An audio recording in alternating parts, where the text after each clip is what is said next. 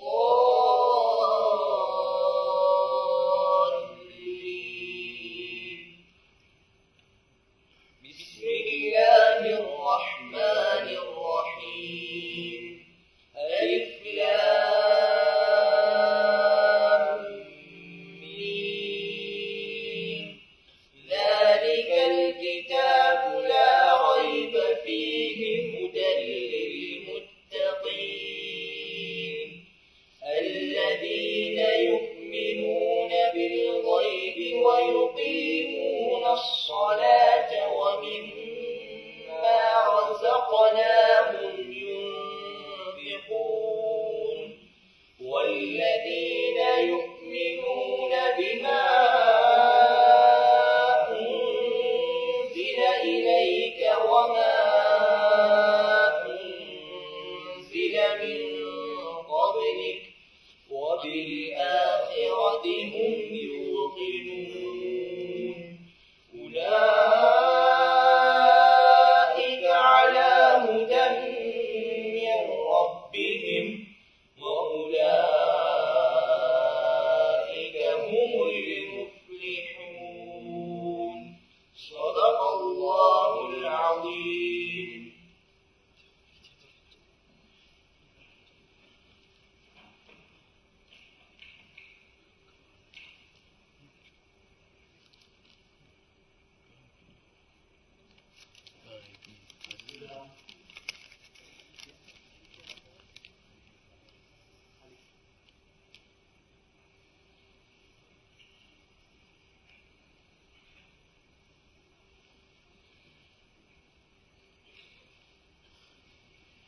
بسم الله الرحمن الرحيم.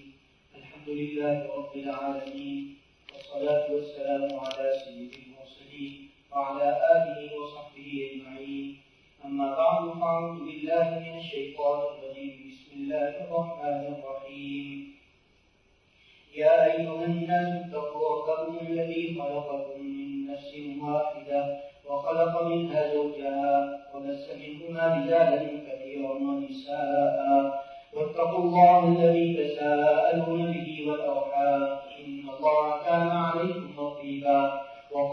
تعالى يا أيها الناس اتقوا ربكم الذي خلق يا أيها الذين آمنوا اتقوا الله حق تقاته ولا تموتن إلا وأنتم مسلمون. وقال تعالى يا أيها الذين آمنوا اتقوا الله وقولوا قولا سديدا يصلح لكم أعمالكم ويغفر لكم ذنوبكم ومن يطع الله ورسوله فقد فاز فوزا عظيما.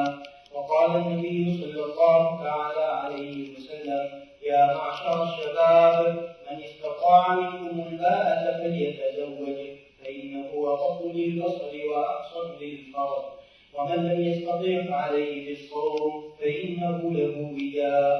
وقال النبي صلى الله تعالى عليه وسلم وأتزوج النساء فمن رغب عن سنتي فليس مني أو كما قال عليه الصلاة والسلام.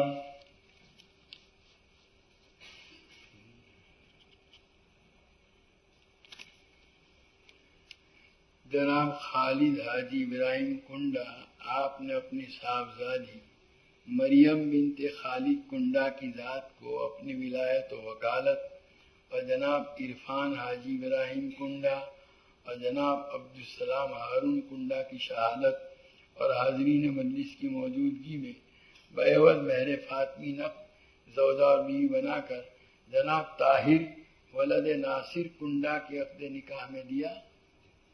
طاہر مریم بنت خالد کنڈا کی ذات کو زوجہ اور بیوی بنا کر آپ نے اپنے عقد نکاح میں قبول کیا.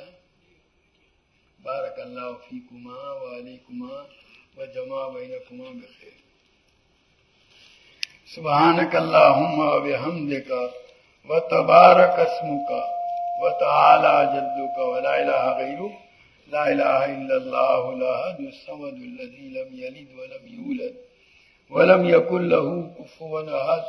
اللہم صلی وسلم وبارک علی سیدنا و مولانا محمد وعلی آل سیدنا و مولانا محمد کما تحب وترضى بعدد ما تحب وترضى. ربنا ظلمنا انفسنا وان لم تغفر لنا وترحمنا لنكونن من الخاسرين. ربنا آتنا في الدنيا حسنة وفي الآخرة حسنة وقنا عذاب النار. ربنا هب لنا من أزواجنا وذرياتنا قرة أعين واجعلنا للمتقين إماما. اللهم وفقنا لما تحب وترضى من القول والعمل والفعل والنية والهدى. اے اللہ تو ہمارے گناہوں کو معاف فرما، ہماری خطاؤں سے درگزر فرما، تیری مرضیات پر ہم کو زیادہ سے زیادہ چلا کر تیری نامرضیات سے ہماری پوری حفاظت فرما. نبی کریم صلی اللہ تعالی علیہ وسلم کے طریقوں اور سنتوں کو اپنی زندگی کے ہر شعبے میں جاری کرنے اور اپنانے کی ہمیں توفیق و سعادت عطا فرما. حضور اکرم صلی اللہ علیہ وسلم کے طریقوں کی محبت اور غیروں کے طریقوں کی نفرت ہمارے قلوب کے اندر ڈال دے. اے اللہ تمام رذائل سے ہم کو پاک اور صاف فرما کر محاسن اخلاق سے مزین فرما. تیری معرفت و محبت کے انوار سے ہمارے قلوب کو منور فرما. تیری یاد سے ہمارے دلوں کو آباد فرما. دوام ذکر اور دوام طاعت کی ہمیں توفیق عطا فرما. اللہ آج کی اس مجلس میں جن 3 بچوں نے اپنے حفظ کی تکمیل کی ہے تینوں کو بے انتہا قبول فرما. جس طرح ان کے سینوں کو قرآنی الفاظ سے مزین فرمایا، قرآنی علوم و معارف سے بھی ان کو مالا مال فرما. قرآنی اعمال صالحہ کا ان کو اہتمام نصیب فرما. قرآنی اخلاق فاضلہ سے ان کو آراستہ فرما. رات اور دن کی مختلف گھڑیوں میں زیادہ سے زیادہ قرآن پاک کی تلاوت کر کے اس کا حق حفظ ادا کرنے کی توفیق عطا فرما. اللہ حفظ کی تکمیل پر جو وعدے تو نے اپنے حبیب پاک صلی اللہ تعالی علیہ وسلم کی زبان مبارک سے دیے ہیں، ان وعدوں کو ان بچوں، ان کے والدین، ان کے اساتذہ، ان کے مربیوں اور ان کے اہل خاندان کے حق میں پورا فرما. اور جنہوں نے بھی اپنی اولاد کو حفظ میں لگا رکھا ہے اللہ ان کے لیے حفظ کی تکمیل کو آسان فرما. اللہ اس نکاح میں بھی بے انتہا خیر و برکت مقدر فرما. زوجین میں آپس میں مودت و رحمت پیدا فرما. ہر ایک کو ایک دوسرے کے حقوق کی ادائیگی کا زیادہ سے زیادہ اہتمام نصیب فرما کر آپس کی حق تلفیوں سے ان کی پوری حفاظت فرما. نیکی اور بھلائی کے کاموں میں ہر ایک کو ایک دوسرے کا معین و مددگار اور گناہ اور برائی کے کاموں سے ایک دوسرے کی حفاظت کا ذریعہ بنا. اللہ ازدواجی زندگی کی حقیقی خوشیوں سے ان کو مالا مال فرما کر خوشگوار اور قابل رشک ازدواجی زندگی عطا فرما. اللہ اس نکاح کو نگاہ و شرمگاہ کی عفت و عصمت و پاکیزگی اور اولاد صالح کے وجود میں آنے کا ذریعہ بنا.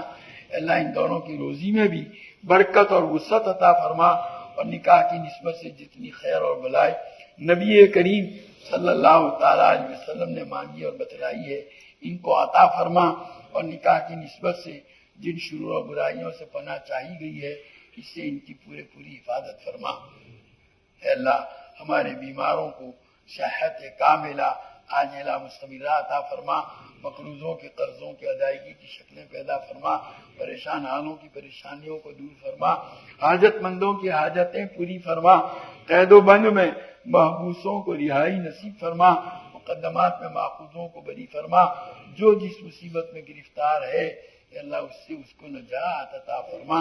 حضور پاک صلی اللہ علیہ وسلم کا امتی جہاں کہیں بھی ہو اس کے ایمان و اسلام کی، جان و مال کی، عزت و آبرو کی، اہل و عیال کی، تجارت و زراعت و کاروبار کی، ہر چیز کی پوری حفاظت فرما. پورے عالم میں امت محمدیہ جہاں کہیں مظلومیت کا شکار ہے اللہ اس کی بھرپور نصرت فرما. ظالم کے ہاتھ کو ظلم سے روک دے. اے اللہ تیرے حبیب پاک صلی اللہ تعالیٰ علیہ وسلم نے جتنی خیر اور بھلائی تجھ سے مانگی ہمیں اور پوری امت کو عطا فرما اور جن شرور اور برائیوں سے پناہ چاہی اس سے ہماری اور پوری امت کی حفاظت فرما. اس مجلس میں شریک تیرے تمام بندوں اور بندیوں کی جائز اور نیک مرادیں پوری فرما. جو مانگا وہ بھی عطا فرما، مانگنے سے رہ گیا وہ بھی عطا فرما.